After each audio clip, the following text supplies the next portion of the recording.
जय हिंद प्यारे विद्यार्थियों। आज हम टॉपिक लेकर आए हैं सर बेसिक इंग्लिश स्ट्रक्चर, अर्थात बिल्कुल जीरो से शुरुआत करते हैं। अर्थात इसका पहला लेक्चर हमने बताया था, पिछला वीडियो आपने नहीं देखा तो देख लीजिएगा। सेकेंड लेक्चर है, हमने बताया था कि बेसिक इंग्लिश स्ट्रक्चर में समथिंग यहाँ पे 3 पॉइंट हमने बताए थे। बीच में आपकी वर्ब आई थी, साइड पे आपके सब्जेक्ट आए थे और यहाँ पे आपको क्या आया था, उद्देश्य, जिसको इंग्लिश में क्या बोलते हैं रेशमा? ऑब्जेक्ट। क्या बोलते हैं? ऑब्जेक्ट। सभी को याद रहना चाहिए, ठीक है ना। आज हम बात कर रहे हैं sir basic English structure. Structure मतलब होता है एक प्रकार से ढांचा। यदि आपने साइंस पढ़ी होगी तो उसमें रहता है सर कंकाल तंत्र, है ना। तो उसमें अगर सारी चीजें अगर निकाल दी जाए तो सभी का कॉमन चीज निकलेगी, क्या? ढांचा। सभी का कॉमन रहता है, क्लियर। तो उसी प्रकार अपन इंग्लिश में बात करेंगे सर वास्तव में ऐसी कौन सी चीजें पढ़ पाएंगे, ऐसी कौन सी चीजें हैं, तो इनके पढ़ने के बाद यहाँ पे एक इसमें विचार किया जाएगा। थोड़ा सा ध्यान देख लीजिए, ध्यान दीजिए। ध्यान को इंग्लिश में क्या बोलते हैं नीलम? तुम्हारे कॉपी में लिखा है, देखो इंग्लिश वर्ड क्या लिखा था। कॉपी आज चेक हुई है, क्या लिखा है? देखते नहीं है अच्छे से, इसलिए थोड़ा सा देखा करो। जो चीज हम लिख देते हैं जल्दी बताइए। हियर कॉपी में थी, उसमें टेस्ट वाली कॉपी में लिखा है माइनर मिस्टेक उसमें माइनर मिस्टेक मतलब छोटी गलती, वो साइड में लिखा था। क्या लिखा है? अटेंशन। अटेंशन मतलब ध्यान दें। इन चीजों पे आप भी ध्यान दें। तो उसमें अपन एक छोटी स्लाइड दिखाई है, उसमें थोड़ा सा ध्यान रुक के देंगे। सब कोई ध्यान इधर करें। यहाँ देखिए सर बेसिक इंग्लिश स्ट्रक्चर। अब स्ट्रक्चर के कितने सर? 6 फॉर्मूले, अर्थात 6 स्ट्रक्चर मतलब 6 प्रकार की विधि पढ़ेंगे। क्योंकि जैसे हम गणित में ढेर सारी विधियों का वर्णन पढ़ते हैं, उसी प्रकार इसको भी माइंड एकदम सेट करके पढ़ें, ध्यान जरूर दें। सबसे पहले हम क्या पढ़ेंगे स्ट्रक्चर में? Subject and helping verb concept. मतलब हर चीज में कॉन्सेप्ट आपको क्लियर होना चाहिए। हर चीज में आपको यदि कॉन्सेप्ट क्लियर हो गया कि हाँ सर ये कॉन्सेप्ट हमसे आता है, तो ये चीज आपसे हूबहू बनने लगेगी, ठीक है। पहली चीज हम स्ट्रक्चर के बारे में, जैसे हम लोग ढांचा के बारे में पढ़ते हैं तो सर सबसे पहले क्या पढ़ते हैं? मस्तिष्क के बारे में, मतलब ये है ना। फिर इसके बाद ये सारे पार्ट्स आते रहते हैं नीचे से। तो वही है इसका सबसे पहला प्रयोग क्या है कॉन्सेप्ट आपका? Subject and helping verb concept. Subject and helping verb concept के बारे में डिस्कशन में थोड़ा सा आज पढ़ेंगे। पहले इनके बारे में पढ़ लेते हैं कौन कौन से कॉन्सेप्ट हैं, ठीक है ना। सब्जेक्ट मतलब आपका कर्ता और हेल्पिंग वर्ब मतलब आपकी सहायक क्रिया। इनका कॉन्सेप्ट क्या होता है इंग्लिश में, इनके बारे में चर्चाएं करेंगे। फिर सेकेंड लिखा है sir 3 person concept in English. आप 3 पर्सन के बारे में बताए। 3 पर्सन सर, पर्सन मतलब व्यक्ति भी तो होता है, मगर इसमें कुछ अलग है। तो क्या पर्सन कुछ और चीज होती है क्या? कि प्रेजेंट पास्ट फ्यूचर के बारे में बताया है कि कुछ और के बारे में? आगे चर्चा करेंगे, क्लियर। आगे लिखा है थर्ड लिखा है सर सिंगुलर और है ना, सिंगुलर प्लूरल कॉन्सेप्ट।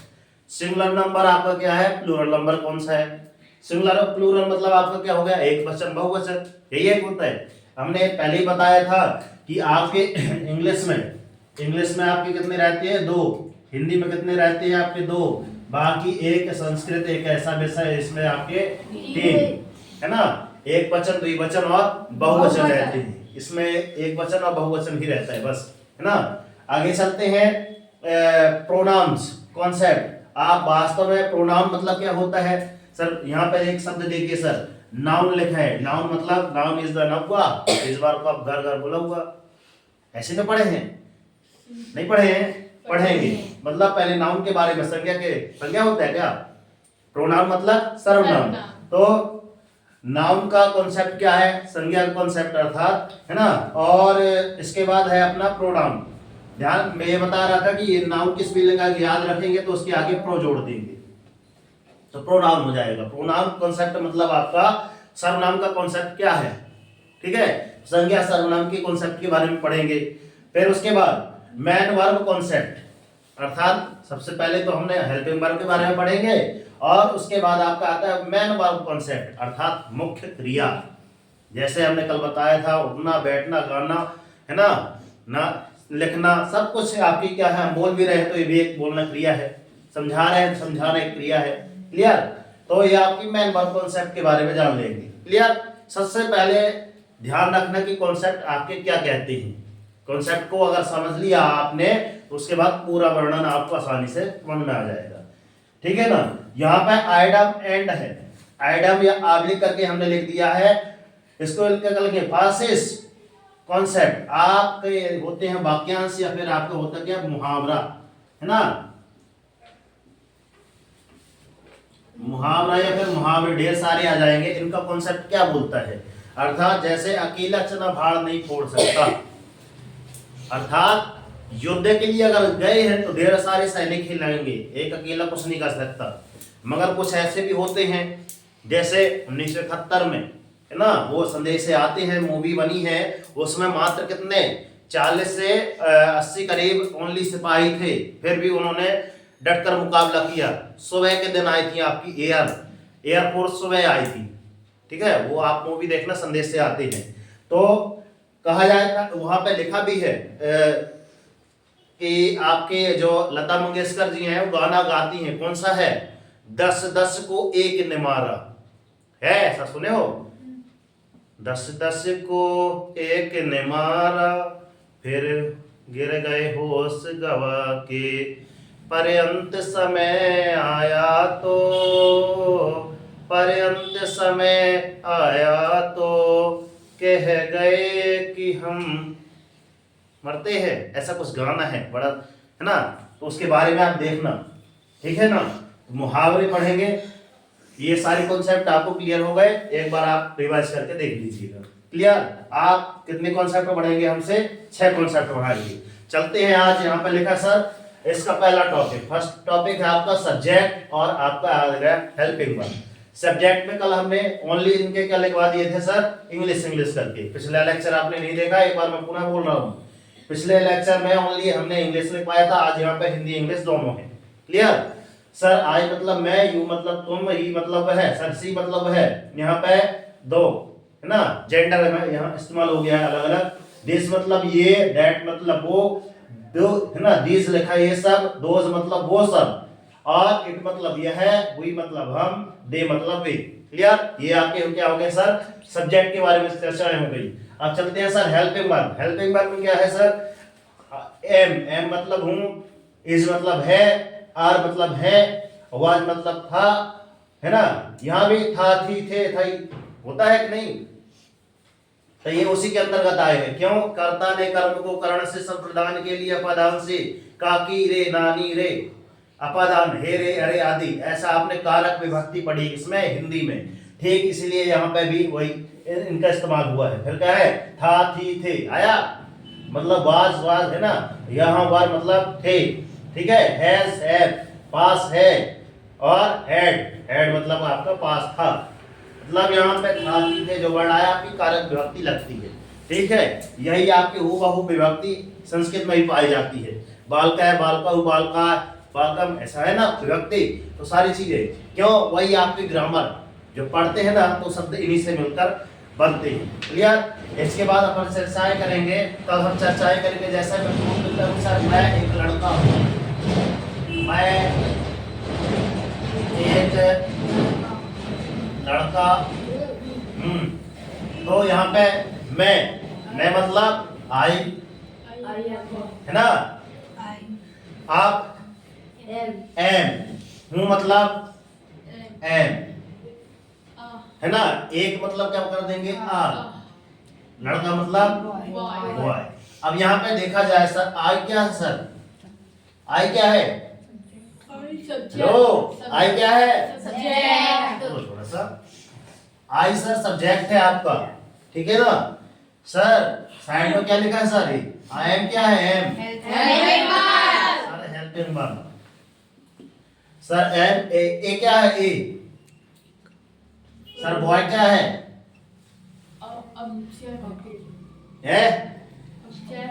क्या है, ऑब्जेक्ट। किसके बारे में बोल रहा है वो होगा ऑब्जेक्ट प्लस अदर वर्ड यहाँ पे आ जाएगा, है क्या?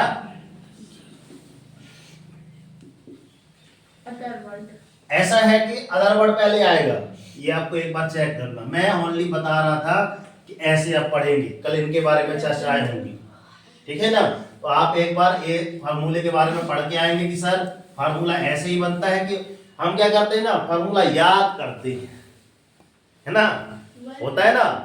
बाकी फार्मूले को यदि हल करके देखा जाए तो सर ऐसे करा जाए तो एकदम हाँ सर। इसलिए जैसे मैं बता दे रहा हूं सर, जैसे लिखा हिंदी का मैं, लास्ट में लिखा था हूं, तो सर ये पहले आया, लास्ट वाला पहले ये इधर आता है, मतलब सेंटेंस जब पढ़ेंगे तो लास्ट वाला अंग्रेजी में पहले आ जाता है, मतलब ये हूं आया तो ये पहले आ गया, इसके बाद ये चीजें आती है, बात होती है। क्लियर? ऐसा आप देखेंगे, कल हम इनके बारे में सारी चीजें जो है ना, इन सारे सेंटेंस के माध्यम से समझाएंगे तो जो बहुत जल्दी समझ आ जाएगा, ठीक है ना। अब चलते हैं, एक हमने निकाला है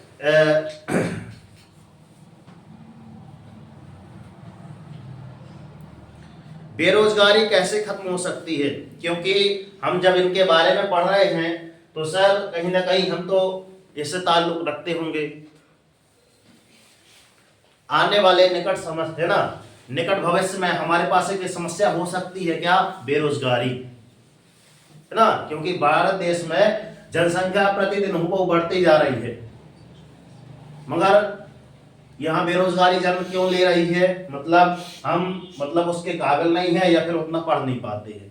तो चलते हैं, यहाँ पे लिखा है सर, अपने बेरोजगारी खत्म करने को पहला जो इसमें कॉन्सेप्ट है क्या है, यहाँ देखो ये भी कॉन्सेप्ट के अंतर्गत आ गया कि बेरोजगारी का कॉन्सेप्ट कैसे खत्म हो सकती है, कॉन्सेप्ट बताइए आप, ठीक है ना। अपने सॉफ्ट स्किल पर ध्यान दें, आपका जो स्किल है उसके बारे में, अब स्किल मतलब क्या कर रहे हैं आप, उसके बारे में थोड़ा सा आप जागृत हो जाएं कि सर अगर ये कर रहे हैं तो आगे चले निकट भविष्य में इससे कितनी आमदनी होगी जिससे हमारी बेरोजगारी दूर हो सकती है। क्या ये हम जैसे पढ़ाई कर रहे हैं वैसे उससे 4 पैसा कमा सकते हैं या नहीं कमा सकते। आगे चलते हैं, अपने हार्ड स्किल पर भी ध्यान दें। आप जो घर में जो मेहनत कर रहे हैं, है ना, कि मेहनत पर्याप्त है कि इससे और मेहनत करने की आवश्यकता है आपको। क्लियर? लिखा है अगला सेंटेंस कॉन्सेप्ट क्या है, नई चीजें सीखते रहे। क्या है, अगर हमारा एक बाय चांस एक व्यवसाय ये है ना, पहला व्यवसाय हमारा कि हाँ सर हम कोचिंग पढ़ा रहे हैं कुछ बच्चों को, उसके माध्यम से सर है ना मंथली का समथिंग 1000-1500 रुपए छोटे बच्चों को पढ़ाने में मिल जा रहा है, तो हमारा सर धीरे धीरे फिर दूसरा देखा जाए, दूसरा कि हाँ सर हमारे लिए अदर दूसरी चीजें भी देखना है कि ये तो एकदम पार्ट टाइम जैसे रहा है ना, छोटे बच्चों को पढ़ाकर हम अपनी दिनचर्या के माध्यम से हम अपना खर्च चला लिए, मगर एक ऐसे कॉन्सेप्ट के बारे में देखना है जिससे हम आगे आने वाली, क्योंकि इसके माध्यम से तो पूरा चल नहीं सकता ना, तो ऐसा कॉन्सेप्ट मन में तलाश करें। मन में अगर विचार आएगा तो तलाश जारी होगी, मन के हारे हार है मन के जीते जीत, है ना। विचार आपके मन में आएंगे तो आप सोच पाएंगे आगे बारे में। अगर आप आगे अगली चिंताओं के बारे में अगर एकदम शिथिल है माइंड है तो फिक्स है कि आपकी तरक्की एकदम शून्य रहेगी। क्लियर? आगे लिखा है सर, सफल लोगों से मिले, है ना, सफल के साथ साथ असफल लोगों से जरूर मिले। सफल लोग कभी कभार बढ़ा चढ़ा के वर्णन कर देते हैं कि मैंने ऐसे ऐसी कामयाबी पाई, मेरी गवर्नमेंट जॉब ऐसी लगी, या फिर मेरे को नया बिजनेस में ऐसी सफलता मिली, है ना।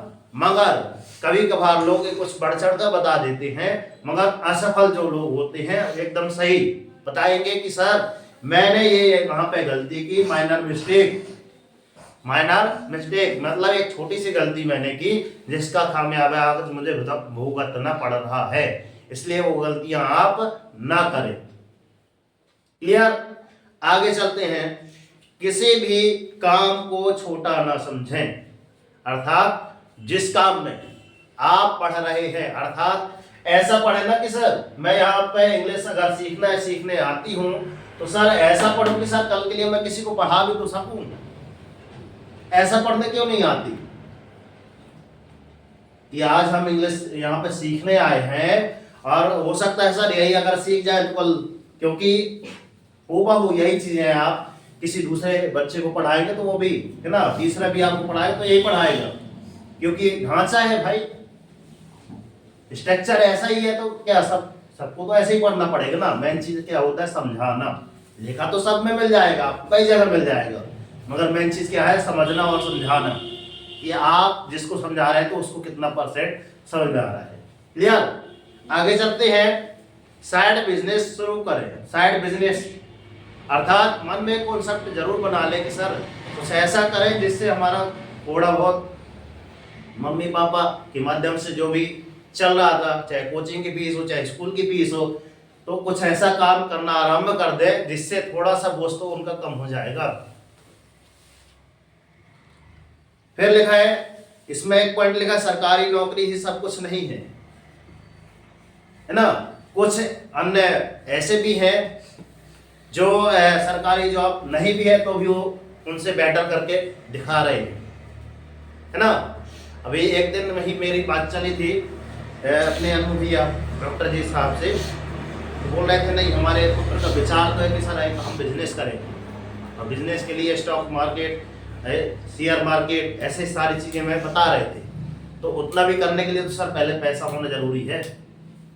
बिजनेस शुरू करने के लिए पैसा होना बहुत जरूरी है। तो सर उतना पहले अपन प्रबंध कर लेना तो आगे बढ़ेंगे। ठीक है, आगे लिखा है सर अपने पैशन को फॉलो करें। पैशन यार हम ये पढ़ तो रहे हैं, ठीक है ना,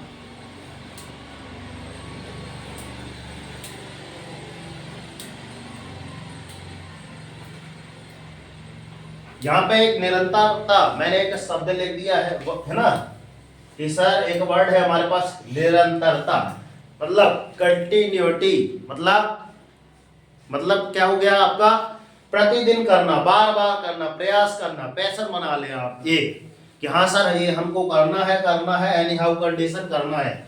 मतलब हम इसमें क्या बना ले, अपनी एक निरंतरता बना ले कि सर इतना पढ़ना है, मतलब डेली पढ़ना है। अगर मैं बाय चांस अगर मैं यहाँ पे आपको कितने घंटे, 1 घंटे क्लास लेता हूँ ना, तो आपको इसके कम से कम 2 से 3 घंटे आपको घर में पढ़ना पड़ेगा, इसके बारे में और जानना पड़ेगा। तभी ये आपको क्या होगी, निरंतरता आप जब बनाए रखेंगे ना, तभी आप अगले बच्चों को पढ़ा सकते हैं। आई पसंद में? इतनी पसंद में आई? तो इस प्रकार से हम यदि अपने आप में क्या निरंतरता बनाए रखेंगे तो आगे हो ना हो सीख तो जाएंगे। क्लियर है? ये सारे कॉन्सेप्ट एकदम हूबहू सीख जाएंगे, ठीक है ना। तो इनके बारे में आगे अध्ययन जरूर करेंगे। मैंने बताया था सर बेरोजगारी ऐसे खत्म हो सकती है। शायद अगर कुछ आपके मन में और भी विचार है तो हमसे जरूर परामर्श कीजिए, और ये जानकारी अधिक से अधिक बच्चों तक जरूर शेयर करें। क्लियर? और जो भी है आगे हम मिलतेंगे, है ना, नेक्स्ट वीडियो में इनके बारे में आगे चर्चाएं करेंगे। और ये रही एक बेरोजगारी एक समस्या, उस पर निदान कैसे किया जा सकता है, क्योंकि हम कहीं इसका पार्ट हूबहू हैं, इसलिए मैंने आज ये टॉपिक बेरोजगारी वाला एक पार्ट रखा, ठीक है ना। तो ये सारी चीजें आगे मिलती रहेंगी। मिलते हैं नेक्स्ट वीडियो में, है ना। तब तक के लिए सर जय हिंद, वंदे मातरम, भारत माता की जय। कर दिखाओ ऐसा कि दुनिया करना चाहे सर आपके जैसा, और उठो जागो संघर्ष करो, जब तक नहीं रुकना जब तक कि आपको आपका लक्ष्य ना मिल जाए। और डेली मॉर्निंग उठकर अपने लिए टारगेट सेट कीजिए, जब तक टारगेट अचीव नहीं हो जाता तब तक सुख चैन की नींद त्याग दीजिए। आज का टारगेट है ये सारे कॉन्सेप्ट आपको याद होना चाहिए, और पहला टॉपिक हमने यहाँ पे वो पढ़ा दिया, ठीक है ना। इसके कॉन्सेप्ट के बारे में कल चर्चाएं करेंगे, ठीक है ना। चलते हैं नेक्स्ट वीडियो तक के लिए सर जय हिंद। वीडियो पे नए हैं तो लाइक शेयर और कमेंट जरूर करें, और चैनल को सब्सक्राइब कर दें। जय हिंद।